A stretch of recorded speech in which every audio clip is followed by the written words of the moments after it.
Hello everyone, I am Sandeep Kushwaha, Assistant Professor of Chemistry from Rajiv Gandhi Government PG College, Ambikapur.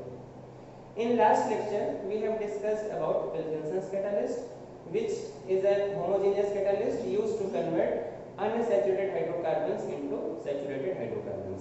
In this lecture, we are going to discuss about hydroformylation, the second catalytic process of the syllabus, which is also known as oxo process.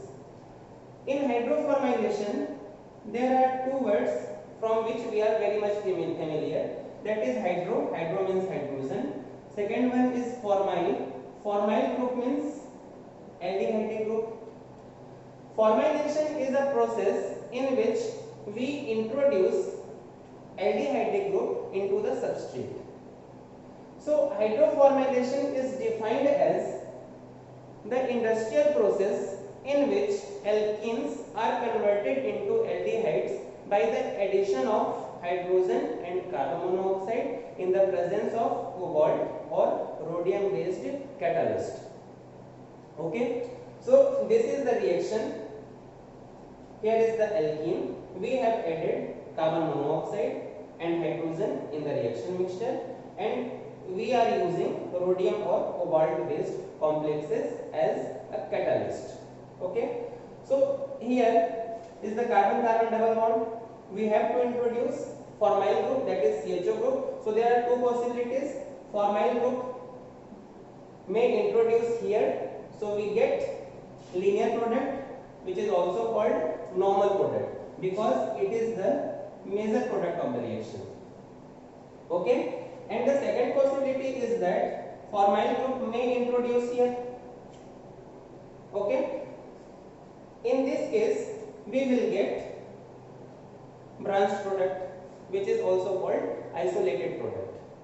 Okay, there are some other reactions, other side reactions which are possible during the reaction, that is alkene isomerization and alkene hydrogenation. Okay, so we have to focus on this reaction. For any synthetic reactions, we should have greater selectivity for the major product.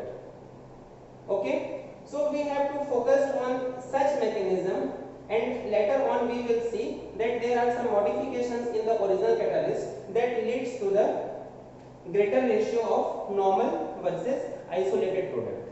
Okay, so let me see about the catalytic cycle of hydroformylation. Before starting catalytic cycle,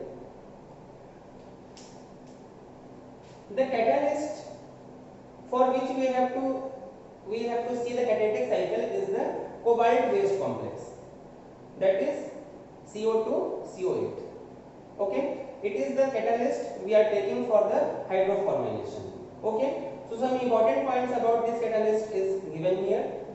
Active form of the catalyst is not this one. This is not directly involved in the reaction. Okay, it firstly converts into this form. This is the active form of the catalyst. Okay, alkenes convert into aldehyde by the addition of H2 and CO. हम पहले देख चुके हैं. Okay, and the last one is number of carbon atoms in the product is greater than that of reactant by 1 unit. We can see here the same thing.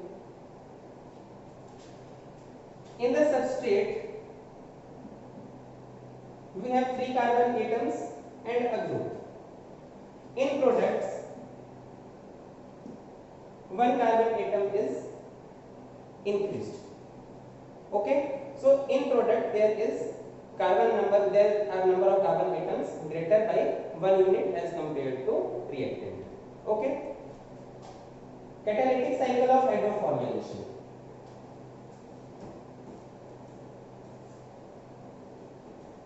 Okay, so here we are starting from the original catalyst, that is CO2CO8. We have to convert it into its active form firstly. Then the active form will be involved in the catalytic cycle.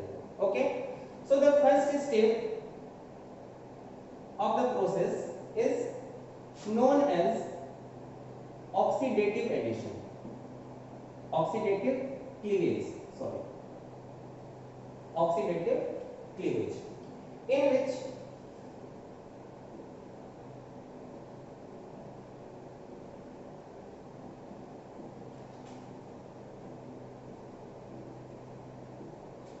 cobalt cobalt bond is broken by the use of hydrogen.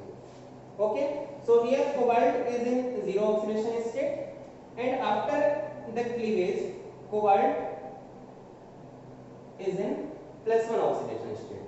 So this reaction involves cleavage of metal metal bond as well as oxidation of metal. So this process is known as oxidative cleavage.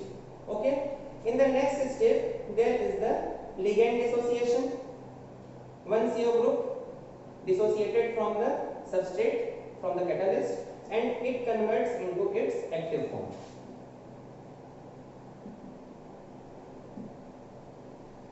In Wilkinson's catalyst, we know that catalytic cycle starts from the complex in which metal is having 16 electron configuration.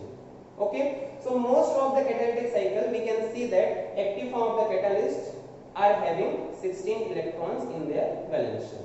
Okay, so here we can make an electron count. Neutral atom count for hydrogen is 1. Valence electrons for cobalt is 9 plus 1 10, and neutral atom count for carbon monoxide is 2, and 3 molecules are there, so total contribution will be 6.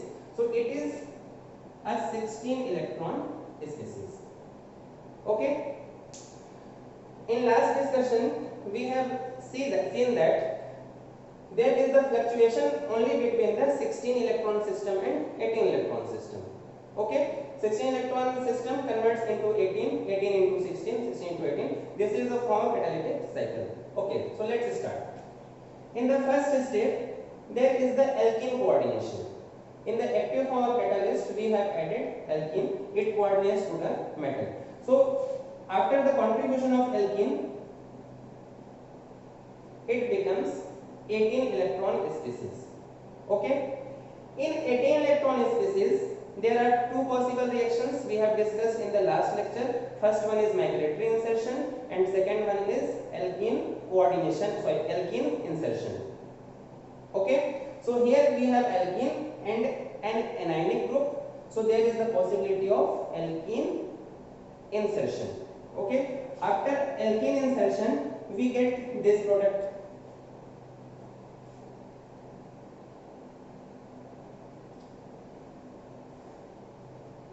If hydrogen group is added to this carbon, then this carbon will coordinate to the metal and we will get this subsequent product.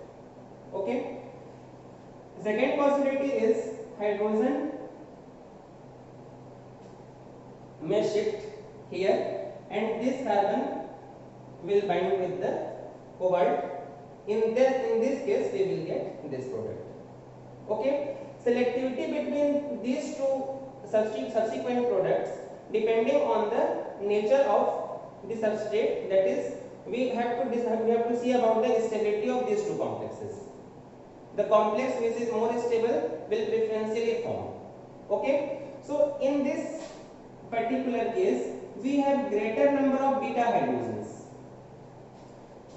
and in this case we have less number of beta hydrogens, and we know that organometallic compounds having more beta hydrogens are unstable. Okay, so this product will be relatively unstable as compared to this one, so this will form majorly. Okay, then in the next step we have added the CO group dissociated here. It come and coordinate with the metal complexes. Okay, here are two simultaneous reactions happening. This CO group coordinates to the cobalt and after that there is the acyl group which is anionic one and we have carbon monoxide, and in 18 electron species formed after coordination of this CO we know that a reaction which is known as migratory insertion. So this acyl group will migrate to the CO. Okay, this alkyl group will migrate to the CO and we get acyl adduct. Okay, in the next step we have added hydrogen this reaction is known as oxidative addition. Okay, let me repeat once again from here to there. The first step is the alkene coordination, second step is the alkene insertion, in next step there is the migratory insertion, and after migratory insertion we get acyl product. Okay, this one is 16 electron species. In 16 electron species we can add H to the reaction known as oxidative addition. Okay, so this one is now 18 electron species, and we have finally reached to the last step. And as we know that the last step of any catalytic cycle is reductive elimination. Okay, so these two anionic ligands couple together and leave the site of catalyst and form our product, that is aldehyde, and recover the catalyst. This cycle will proceed continuously. Okay, so this is the catalytic cycle of hydroformylation by using cobalt based catalyst. Okay, here are some drawbacks about the cobalt based catalyst. By using CO2-CO8 catalyst, we have seen that the operating temperature for the process is very high and pressure is also very high. So process is quite difficult to proceed. Okay, and the second major problem is normal versus isolated ratio is very poor. Okay, so these two are big disadvantages of the cobalt based catalyst. So later on there are some modifications done in the original catalyst, and the first modification is in the place of CO2-CO8 scientists have used HCO CO thrice PPS3. What happened? After oxidative cleavage, CO2-CO8 was converted into HCO-CO4. Okay, what is the difference between this complex and this complex? Only the difference is that one CO group is removed from here and is replaced by PPS3 group. Okay, so this is the first modification. By using this catalyst, we have seen that it improves linear versus branch ratio, advantage for the reaction, but the reaction becomes very slow. Okay, ratio becomes better, but the reaction is becoming quite slower. Okay, so here is the second modification to the catalyst. Here the metal is changed. We have used rhodium in the place of cobalt, and we are using more numbers of PPS3. Okay, by these two changes we have seen that this catalyst works at ordinary temperature and pressure, so that is the big advantage for us, and the normal versus isolated product ratio is very good. So all the drawbacks originated here and originated in the original catalyst and in the first modification have resolved by the using this catalyst. Okay, so this is the overall process of hydroformylation. Let me repeat it once again. Hydroformylation is a process by which we have converts alkenes into aldehydes by adding hydrogen and carbon monoxide and by using cobalt or rhodium based catalyst. Okay, we have to be very punctual about the selectivity of the normal versus isolated product. Okay, in the catalytic cycle we have seen that the first step was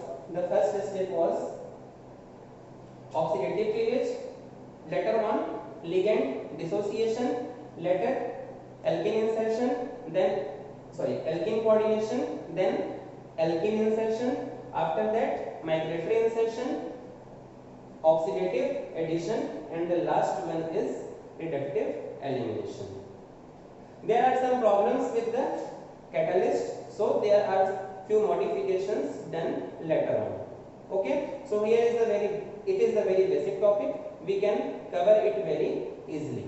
If any kind of doubt arises, you can go through the proper books for the study of this reaction, and you can include several reaction cases of hydroformylation. Okay, thank you.